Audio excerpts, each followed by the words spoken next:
கிறிஸ்துவுக்கு பிரியமான சகோதர சகோதரிகளே, இந்த நாளில் நாம் தியானத்திற்காக தேவன் நமக்கு எந்த ஆவியை கொடுத்திருக்கிறார் அதை குறித்து அந்த நாளில் தியானிக்க போகிறோம்.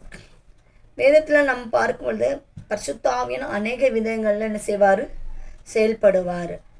நம்ம இசையால் பார்க்கலாம், பழைய ஏற்பாட்டில் பார்க்கலாம், புதிய ஏற்பாட்டில் பார்க்கலாம், அப்போஸ்தலர் நடவடிக்கைகளை பார்க்கலாம், அதேபோல் மப்பாவளி நிருபங்களில் கூட நம்ம பார்க்கலாம். பல விதமாக பரிசுத்தாக நம்முடைய வாழ்க்கையில் செயல்படுவார். இந்த நாளில் நான் ஒரே ஒரு காரியத்தை குறித்து நம்ம நாளில் தியானிக்க போகிறோம். தேவன் நமக்கு எந்த ஆவியை கொடுத்திருக்கிறார். இந்த நாளில் நம்ம அநேகர் பயந்து போயிருக்கிறோம், சோர்ந்து போயிருக்கிறோம், வியாதியில் இருக்கிறோம், துக்கத்தில் இருக்கிறோம், பிரச்சனையில் இருக்கோம். ஆகவே அவங்களுக்கு மனதில் ஆறுதல் ஏற்படுத்தும் விதமாக ஆண்டவர் சொல்லியிருக்கிறாரு. நம்ம எடுத்து வாசிக்கலாம். தீமோத்தேயு 1:7. தேவன் நமக்கு பயமுள்ள ஆவியை கொடாமல். ஆமென். தேவன் நமக்கு பயமுள்ள ஆவியை என்ன செய்யவில்லை, கொடுக்கவில்லை. நம்ம பயப்படக்கூடாது. ஆகவே இதை குறித்து என்ன செய்யக்கூடாது, பயப்படக்கூடாது. நிறைய பேருக்கு பாருங்க, பயத்தின் ஆவி இருக்கும். இருட்டை கண்ட ஒரு பயம், வெளியே போன ஒரு பயம், தனியாக போன ஒரு பயம், தனியாக இருந்த பயம், வியாதியை பார்த்த பயம், பிரச்சனைகளை பார்த்த பயம், எல்லாத்தையும் குறித்த ஒரு பயம் பயம் பயம் பயம் பயம். இந்த பயப்படுகிறவர்கள் எங்கே போவாங்கன்னா நரகத்துக்கு போவாங்கன்னு வசனம் இருக்குது. வெளிப்படுத்துகிற விசேஷத்தை தெளிவாக பயப்படுகிறவர்கள் எங்கே போவாங்க, 2ஆம் ஆக்கினை தீர்ப்புக்கு கடந்து செல்வார்கள். ஆகவே நாம் பயப்படக்கூடாது. நாம் பயப்பட்டோம்னா பரிசுத்த ஆவியும் நமக்குள்ள என்னது இல்லை. நம்ம பயப்படக்கூடாது. நம்ம எதுக்குமே பயப்படக்கூடாது, எதை குறித்தும் பயப்படக்கூடாது. அதான் இயேசு சொல்லுகிறாரு, சரீரத்தை அழிக்க வல்லவனுக்கு நீங்கள் என்ன செய்யாதுங்க, பயப்படாதுங்க. சரீரத்தை ஆத்மாவை அழித்து நரகத்துக்கு தள்ளுகிறவருக்கு என்ன செய்யுங்க, பயப்படுங்க. அப்போ நம்ம யாருக்குமே பயப்படக்கூடாது. இயேசுவுக்கு மட்டும்தான் என்ன செய்யணும், நாம் பயப்படணும். ஆகவே நமக்கு அவர் பயமுள்ள ஆவியை என்ன செய்யலை, கொடுக்கவில்லை. ஆகவே நீங்கள் எப்பொழுதும் உங்களுடைய இருதயத்தில் நினைத்து கொள்ளுங்கள், நான் எதை குறித்து என்ன செய்ய மாட்டேன், பயப்பட மாட்டேன். எந்த ஒரு காரியம் நடந்தாலும் பயப்பட மாட்டேன். எப்படிப்பட்ட பிரச்சனைகள் வந்தாலும் பயப்பட மாட்டேன். என் வாழ்க்கையில் எப்படிப்பட்ட தோல்விகள் நான் எதிர்கொண்டாலும் அதை பார்த்து நான் என்ன செய்ய மாட்டேன், பயப்பட மாட்டேன். நான் நினைத்தது நடக்காவிட்டால் நான் என்ன செய்ய மாட்டேன், பயப்பட மாட்டேன். அப்படி ஒரு விசுவாசத்துக்குள்ள செய்யுங்க, கடந்து வாங்க. எந்த மாதிரி நம்ம தேவன் நமக்கு என்ன ஆவியை கொடுக்கவில்லை, பயமுள்ள ஆவியை கொடுக்கவில்லை. நம்ம பயந்து நடக்க வைக்கக்கூடிய ஒரு ஆவியை இயேசு நமக்கு என்ன செய்யலை, கொடுக்கவில்லை.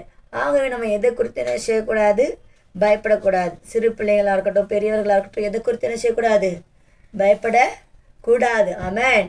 இயேசுக்கு மாத்திரம் தான் பயணம். இயேசுக்கு பயந்தீங்கன்னா நீங்கள் பிசாசுக்கு என்ன செய்ய மாட்டீங்க, பயப்பட மாட்டீங்க.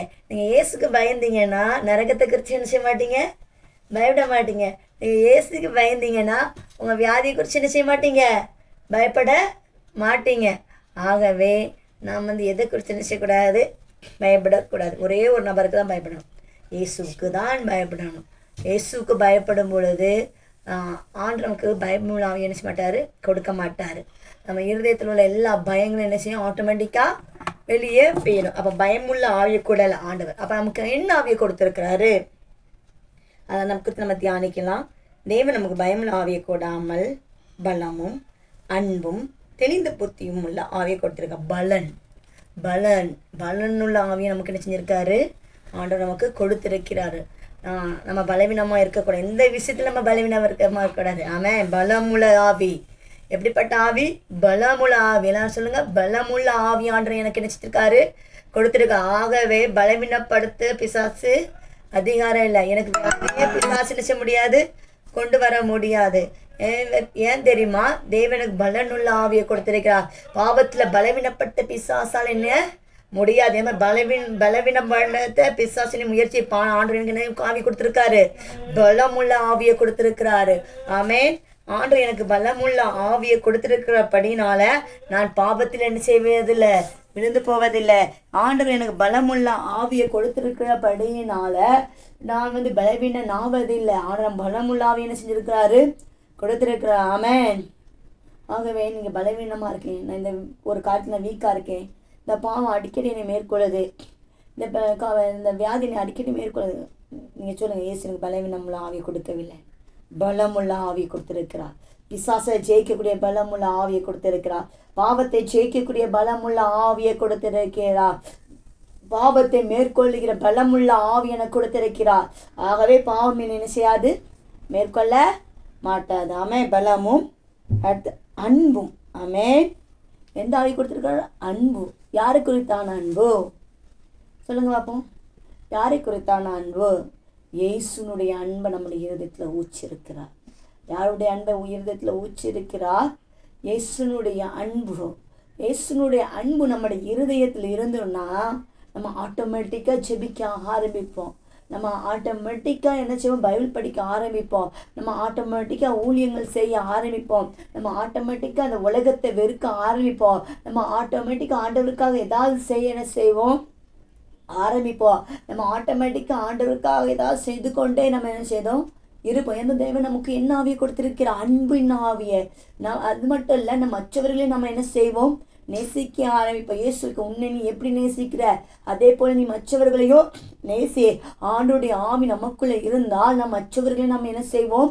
நேசிக்க ஆரம்பிப்போம். ஆமேன். ஆமேன். ஆண்டவர் அவங்க பயமுள்ள ஆவியை கொடுக்கான எப்படிப்பட்ட ஆவியை கொடுத்துருக்கா? பலனுள்ள ஆவி, அன்பின் ஆவியை நமக்கு என்ன செஞ்சிருக்காரு? கொடுத்திருக்கா. எதுக்கு அன்பின் ஆவியை கொடுத்திருக்கிறா? நம்ம மற்றவர்களை நேசிக்கணும், எல்லாரிடத்துல அன்பா இருக்கணும், யாரையும் கசந்து கொள்ளக்கூடாது, யார்கிட்டையும் நம்ம கடினமாக நடக்கக்கூடாது, யாரையும் நம்ம கடிந்து கொள்ளக்கூடாது, யார் மேலேயும் நம்ம கசப்பா இருக்கக்கூடாது. அதற்காகவே தான் இயேசு நமக்கு என்ன செய்திருக்கிறாரு? அன்பின் ஆவியை கொடுத்திருக்கிறாரு.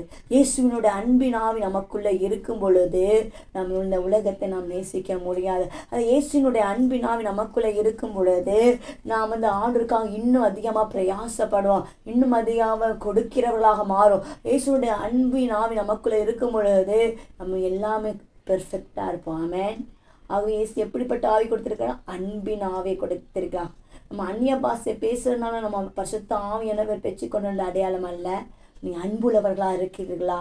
அதான் 1 Corinthians 13 அதான் பவுல் சொல்றார், நீங்கள் எத்தனை பாஷையிலும் பேசுவீங்க, அந்த அன்பு உங்கள்கிட்ட இல்லாட்டி நீங்கள் ஒன்றுமே கிடையாது. இப்போ ஆண்டவர் அன்பானவர். அவர் அந்த ஆவியானவர் நமக்குள்ளே வரும்பொழுது அந்த ஆவியானவர் நம்ம மற்றவர்கள் அன்பாக இருக்க அவர் நமக்கு என்ன செய்கிறாரு? உதவி செய்கிறாரு. ஆமென். அதன் பிறகு பார்க்கலாம், தெளிந்த புத்தி உள்ள ஆவியை கொடுத்திருக்கு. 3வது என்னது? தெளிந்த புத்தி. நமக்கு ஒரு தெளிவான புத்தி வேண்டும். அநேகருக்கு ஒரு காரியத்தை முடிவெடுக்க ரொம்ப ஸ்ட்ரகிள் ஆவாங்க, ரொம்ப கஷ்டப்படுவாங்க. ஆனால் யாருக்குள்ள பரிசுத்த ஆவியான இருக்காங்களோ அவங்க தெளிவான என்ன செய்வாங்க? டிசிஷன் எடுப்பாங்க. உங்களுக்குள்ள பரிசுத்த ஆவியான இருந்தாருன்னா நீங்கள் கரெக்டான டிசிஷன் எடுப்பீங்க.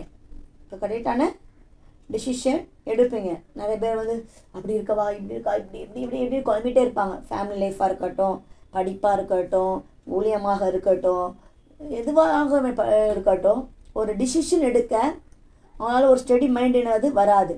ஆனால் பரிசுத்த ஆவியானவர் நமக்குள்ளே இருக்கும் பொழுது அந்த ஸ்டடி மைண்ட் ஆண்டு என்ன செய்வார்? நமக்கு கொடுக்கிற தேவனா இருக்கா. நம்ம தெளிவாக ஒரு ஸ்டெப் என்ன செய்வோம்? எடுப்போம். தெளிவாக ஒரு முடிவு எடுப்போம். தெளிவாக ஒரு காரியத்தை செய்வோம். எது சின்ன பெர்ஃபெக்டாக என்ன செய்வோம்? செய்வோம். ஆமென். ஜெபித்தாலும் பெர்ஃபெக்டாக ஜெபிப்போம். தெளிந்த புத்தியாக செய்வோம்.